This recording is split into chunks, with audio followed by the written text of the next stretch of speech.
Halo semua, perkenalkan nama saya Lucy Filipini Manuolu dengan nomor induk mahasiswa 2109010021, program studi kedokteran hewan, Universitas Nusa Cendana. Di video ini saya akan menjawab 5 pertanyaan yang untuk memenuhi nilai ujian tengah semester mata kuliah Bahasa Indonesia. Disimak terus videonya. Pertanyaan nomor 1. Implementasi kedudukan bahasa-bahasa di Indonesia sama sekali tidak berurutan. Bahasa Indonesia yang pada kedudukannya berada paling pertama justru jarang diaktualisasikan. Realitanya, banyak generasi muda cenderung menggunakan bahasa asing dalam berkomunikasi resmi setiap kesempatan. Misalnya, sorry, on the way, toilet, insecure, feeling, dan lain-lain.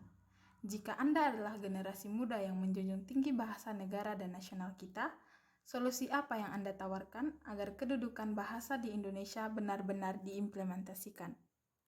Jawaban untuk pertanyaan nomor 1, bahasa merupakan hal yang penting dalam kehidupan manusia.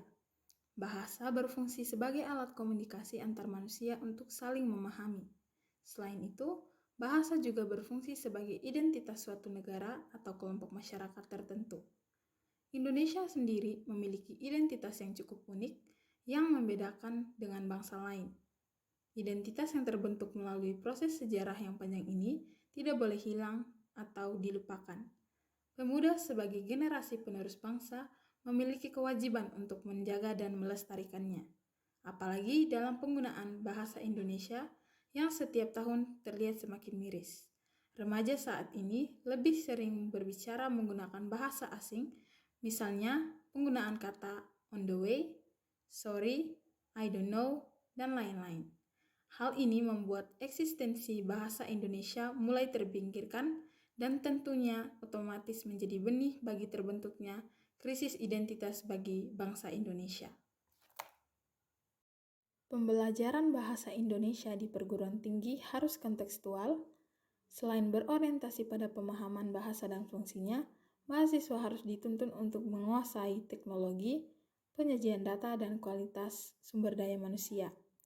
Hal ini dapat diterapkan dengan keterampilan berbahasa yang dikonsepkan melalui pembelajaran bahasa Indonesia. Agar lebih menarik, pembelajaran bahasa dapat dilakukan dengan beberapa cara, yaitu yang pertama, video audio visual gerak, misalnya film dan animasi, yang disajikan melalui TV atau peralatan lainnya. Media yang kedua, media visual senyap, misalnya halaman cetak dan foto. Yang ketiga, audio semi gerak, misalnya tulisan yang bergerak dan bersuara, umumnya dari PowerPoint yang dimodifikasi. Yang terakhir, media audio, misalnya telepon dan radio. Pertanyaan nomor 2, ragam bahasa merujuk pada konteks, yaitu Anda berbicara bersama siapa, di mana, dan kapan, dalam situasi apa, dan apa tujuan pembicaraannya. Dengan demikian, ragam bahasa bersifat fleksibel. Namun, tidak menutup kemungkinan bahwa masih ada kekeliruan dalam mengaktualisasikan ragam bahasa. Apa yang Anda lakukan jika Anda berada bersama lawan bicara yang keliru menerapkan bahasa saat berkomunikasi dengan Anda? Jika pernyataan Anda ternyata direspon dengan sok pintar, apa pembelaanmu yang tidak menyinggung perasaan lawan bicaramu? Baik, jawaban untuk nomor 2. Ragam bahasa merupakan suatu sebutan yang sering dipakai untuk menunjukkan apa saja variasi pemakaian bahasa.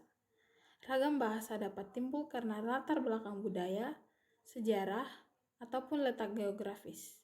Akibatnya, muncul berbagai variasi bahasa Indonesia.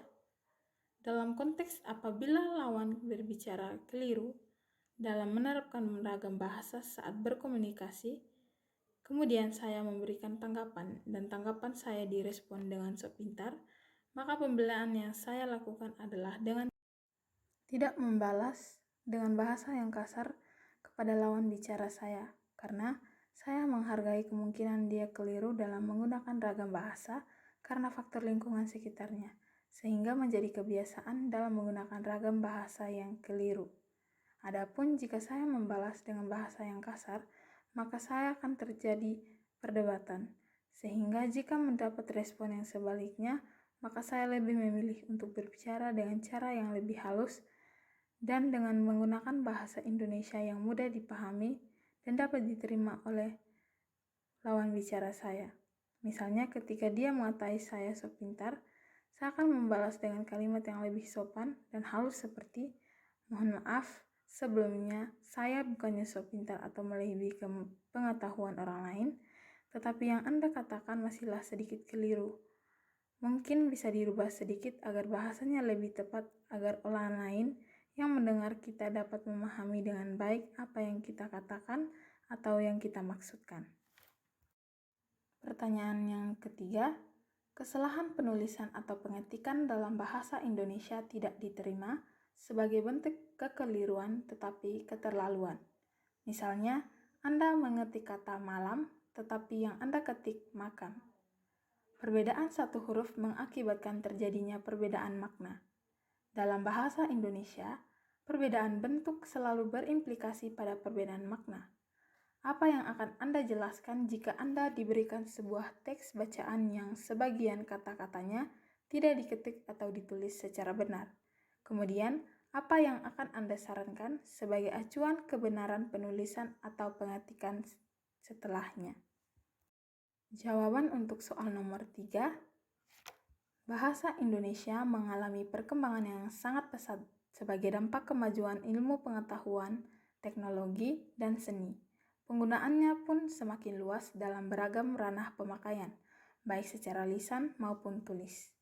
Apabila terjadi kesalahan penulisan atau pengetikan bahasa Indonesia, maka tentunya dapat menyebabkan terjadi perbedaan makna. Misalnya saja, kata siang jadi siam dan dia menjadi dia. Hal ini dapat menyebabkan kekeliruan pada pembaca. Oleh karena itu, kita memerlukan acuan rujukan yang dapat dijadikan pedoman dan acuan berbagai kalangan pengguna bahasa Indonesia, terutama dalam pemakaian bahasa tulis secara baik dan benar. Sehingga saran yang saya berikan sebagai acuan kebenaran penulisan dan dapat melihat pengetikan tiap kata yang digunakan yaitu KBBI atau Kamus Besar Bahasa Indonesia, yang dapat digunakan untuk melihat cara penulisan atau pengetikan yang benar, agar selanjutnya ketika kita mengetik orang lain bisa dengan mudah memahami apa yang kita ketik. Dan juga terdapat PUEBI atau Pedoman Umum Ejaan Bahasa Indonesia, secara langsung atau tidak langsung akan mempercepat proses tertib berbahasa Indonesia. Soal nomor 4, carilah dan tulislah paling kurang 10 kata yang salah, kemudian ubahlah menjadi benar yang disertai dengan alasannya. Setelahnya, Anda memberikan penjelasan secara lengkap tentang 3 kaidah bentuk dan diksi. Jawaban untuk nomor 4, yang pertama, Tuhan dengan huruf pertama T kecil salah karena setiap huruf pertama yang berkenaan dengan agama dan kitab suci, Tuhan harus huruf kapital. Yang kedua, apotik. Menurut KBBI, penulisan yang benar adalah apotek yang artinya tuk, tempat menjual obat. Yang ketiga, resiko. Menurut KBBI, penulisan yang benar adalah risiko yang artinya akibat yang kurang menyenangkan. Keempat, ekstrim. Menurut KBBI, penulisan yang benar adalah ekstrem yang artinya paling ujung, paling tinggi, paling keras, dan lain-lain. Yang kelima, karir. Menurut KBBI, penulisan yang benar karir yang berarti jabatan pekerjaan. Keenam, subjek. Menurut KBBI, penulisan yang benar adalah subjek yang artinya pokok bahasan.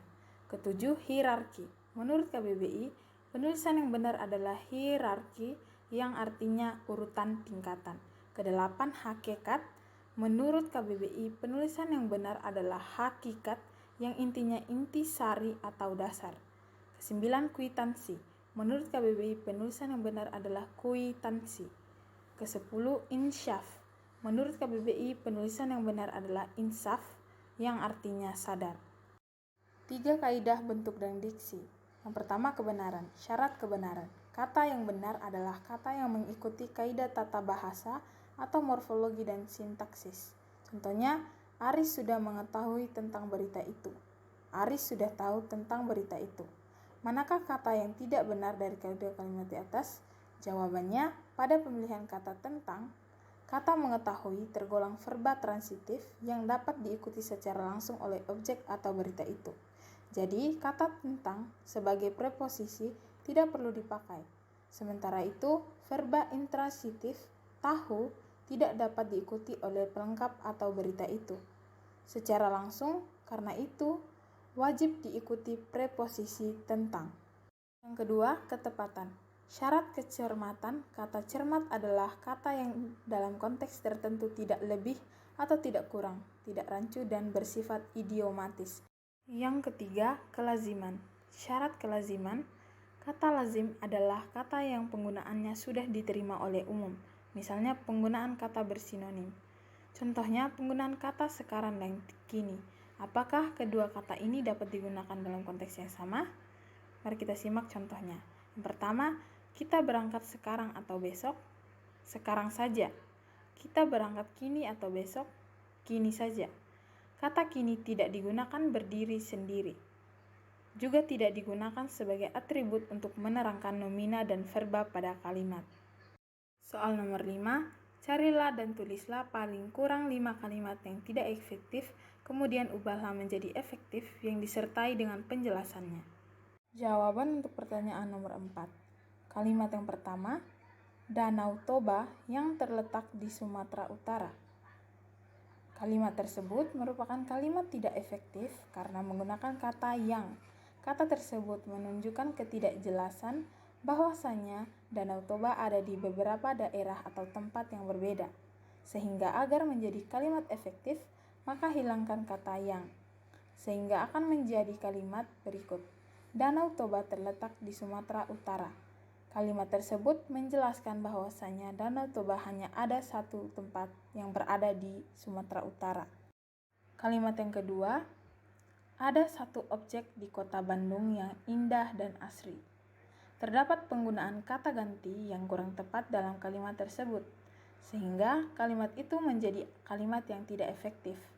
Agar menjadi kalimat yang efektif, sebaiknya ditulis sebagai berikut.